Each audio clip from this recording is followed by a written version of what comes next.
Hi friends, welcome to tea and spicy.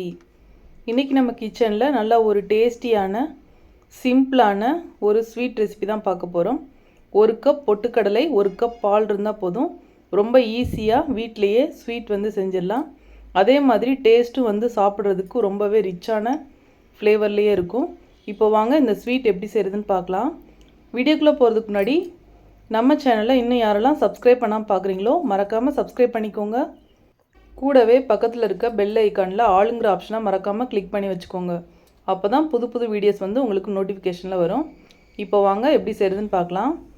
இப்போ ஒரு nonstick கடாய் எடுத்துக்கோங்க.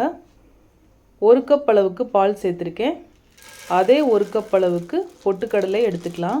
நம்ம எந்த கப்பில் பால் எடுக்கிறோமோ அதே கப்பில் ஒரு கப் அளவுக்கு பொட்டுக்கடலை எடுத்துக்கோங்க. இந்த ஒரு கப் அளவுக்கு பொட்டுக்கடலையில் நம்மளுக்கு 1/2 kg அளவுக்கு ஸ்வீட் கிடைக்கும். நல்லா திக்கான பாயில் பண்ண மில்க் தான் நான் சேர்த்துருக்கேன். இப்போது சேர்த்துட்டு நல்லா கலந்து விட்டுக்கிட்டே இருக்கணும். நம்ம பாலில் செய்கிறதுனால இது டக்குன்னு அடிப்பிடிக்கும். அதனால் சிம்மில் வச்சுட்டு கலந்து விட்டுக்கோங்க. நல்லா திக்காகி ஒரு 5 மினிட்ஸ் நல்லா வெந்து வரணும். இப்போது 5 மினிட்ஸ்க்கு அப்புறமா பால் நல்லா திக்காகி நல்லா க்ரீமியான பதத்துக்கு வெந்து வந்திருக்கு பாருங்கள். இப்போது ஸ்டவ் ஆஃப் பண்ணிடுங்க. இது நல்லா ஆற விட்டுருங்க. அதுக்கப்புறமா தான் நம்ம மிக்ஸி ஜாரில் சேர்த்து அரைக்கணும். கம்ப்ளீட்டாக ஆறினதுக்கப்புறமா இப்போது நாம் மிக்ஸி ஜாரில் சேர்த்துக்கலாம். பொட்டுக்கடலை சேர்த்து அரைக்கும்போது உங்களுக்கு விருப்பமான பாதாம், முந்திரி, எந்த நட்ஸ் வேணால் நீங்கள் சேர்த்து கூட அரைச்சி பண்ணிக்கலாம். நான் இன்றைக்கி வெறும் பொட்டுக்கடலையில் மட்டும்தான் இந்த ஸ்வீட் செய்கிறேன். இப்போது எல்லா பொட்டுக்கடலையுமே சேர்த்தாச்சு. இதை அரைக்கிறதுக்கு நாம் தண்ணி விட்டு அரைக்கக்கூடாது. அதே அளவுக்கு ஒரு கப் அளவுக்கு பாலில் நல்லா மைய அரைச்சி எடுத்துக்கோங்க. ஃபஸ்ட்டு அரை கப்பில் சேர்த்துட்டு நல்லா அரைச்சிக்கோங்க. அதுக்கப்புறமா கொஞ்சம் கொஞ்சமாக சேர்த்து அரைச்சிக்கோங்க. ஒரேடியாக சேர்த்து அரைச்சிங்கன்னா நல்லா அரைப்படாது. அதனால் இந்த மாதிரி ஒரு கப் அளவுக்கு நான் பால் சேர்த்து அரைச்சி எடுத்துகிட்டு வந்திருக்கேன். பாருங்கள் எந்த அளவுக்கு ஸ்மூத் பேஸ்ட்டாக அரைச்சி எடுத்துருக்கேன்னு. பொட்டுக்கடலை நல்லா அரைப்படலைன்னா இந்த ஸ்வீட் நல்லா இருக்காது. அதனால் இந்த மாதிரி நல்லா அரைச்சி எடுத்துக்கோங்க. இப்போ ஒரு கடாயில் 2 ஸ்பூன் அளவுக்கு நெய் சேர்த்துக்கலாம். சேர்த்துட்டு நம்ம அரைச்ச பொட்டுக்கடலை பேஸ்ட்டை இது கூட சேர்த்துக்கலாம். நம்ம ஒரு கப் அளவுக்கு தான் பொட்டுக்கடலை எடுத்தோம். பாருங்கள் எந்த அளவுக்கு நமக்கு குவான்டிட்டி கிடச்சிருக்குன்னு. இப்போது ஒரு தடவை நல்லா கலந்து விட்டுக்கோங்க.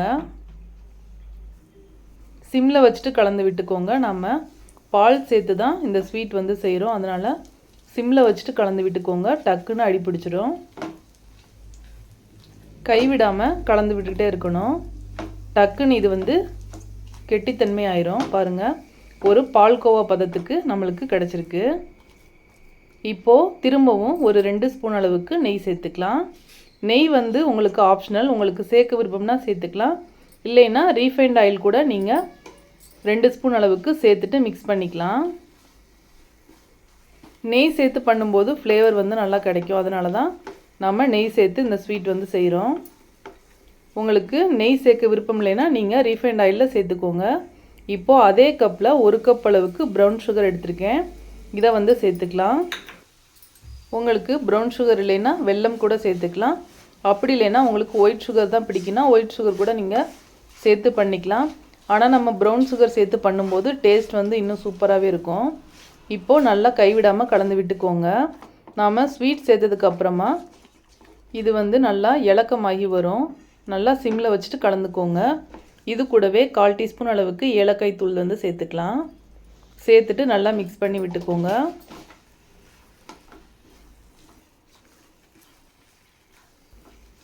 நல்லா கைவிடாமல் கலந்து விட்டுக்கிட்டே இருக்கணும். இப்போ இது கூட திரும்பவும் 2 ஸ்பூன் அளவுக்கு நெய் சேர்த்துக்கலாம். 2லேருந்து 3 ஸ்பூன் கூட நீங்கள் சேர்த்துக்கலாம். உங்களோட விருப்பம். எந்த அளவுக்கு நீங்கள் நெய் சேர்க்குறீங்களோ அந்தளவுக்கு இந்த ஸ்வீட் ரொம்பவே டேஸ்டியாக இருக்கும். இப்போது திரும்பவும் மிக்ஸ் பண்ணி விட்டுக்கலாம். நெய்யை ஒரேடியாக சேர்க்காம கொஞ்சம் கொஞ்சமாக சேர்த்து பண்ணும்போது தான் ஸ்வீட் நல்லா நம்மளுக்கு உருண்டு திரண்டு வரும். இப்போ பாருங்கள் நல்லா ஒரு அல்வா பதத்துக்கு வந்திருக்கு பாருங்கள். இன்னும் ஒரு 5 மினிட்ஸ் மட்டும் நம்ம மிக்ஸ் பண்ணி விட்டுக்கலாம். இந்த மாதிரி நாம் கையில் எடுத்து போட்டோம்னா இந்த மாதிரி ஒட்டாமல் விழுகணும். அது வரையும் நம்ம நல்லா மிக்ஸ் பண்ணிக்கிட்டே இருக்கணும். இப்போ பாருங்கள், கரெக்டான பதம் வந்துடுச்சு. இப்போது இந்த ஸ்டேஜில் ஸ்டவ் ஆஃப் பண்ணிக்கலாம். ஒரு அகலமான ட்ரே இல்லைன்னா ஒரு டிஃபன் பாக்ஸ் ஏதாவது ஒரு பிளேட்டில் நீங்கள் நெய் தடவிட்டு இதை சேர்த்துக்கோங்க. ஒரு 1/2 அன் ஹவர் மட்டும் ஆற விட்டுருங்க. இதை நல்லா சமப்படுத்திக்கலாம். நல்லா ஈக்குவலாக சமப்படுத்திக்கோங்க. உங்களுக்கு இந்த மாதிரி செய்ய விருப்பம் இல்லைன்னா நீங்கள் அப்படியே கூட ஷேர் பண்ணி சாப்பிட்டுக்கலாம். இல்லை இந்த மாதிரியும் நீங்கள் செஞ்சுக்கலாம். இந்த மாதிரி ஈக்குவலாக பண்ணதுக்கப்புறமா ஒரு 1/2 அன் ஹவர் நல்லா ஆற விட்டுருங்க. ஆறுனதுக்கப்புறமா தான் நாம் இதை கட் பண்ணணும். அப்போ தான் நல்லா செட் ஆகி வரும். அப்படியே சாப்பிட்டிங்கன்னா அல்வா மாதிரி சாப்பிட்டுக்கலாம். இந்த மாதிரி சாப்பிட்டிங்கன்னா ஒரு மைசூர் பாக் சாப்பிட்ற மாதிரி ஒரு ஸ்வீட்டை ஷேர் பண்ணி ஒரு பீஸாக நம்ம ஒரு 3 நாள் ஸ்டோர் பண்ணி வச்சு சாப்பிட்டுக்கலாம்.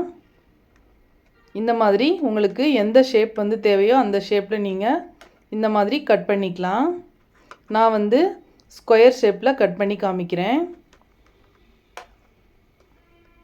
நான் ஒரு 10-15 நிமிஷத்துலேயே உங்களுக்கு இதை கட் பண்ணி காமிச்சிருக்கேன். உங்களுக்கு டைம் இருந்ததுன்னா ஒரு 1/2 அன் ஹவர் மேலே நீங்கள் ஆறுனதுக்கப்புறமா கட் பண்ணிக்கோங்க.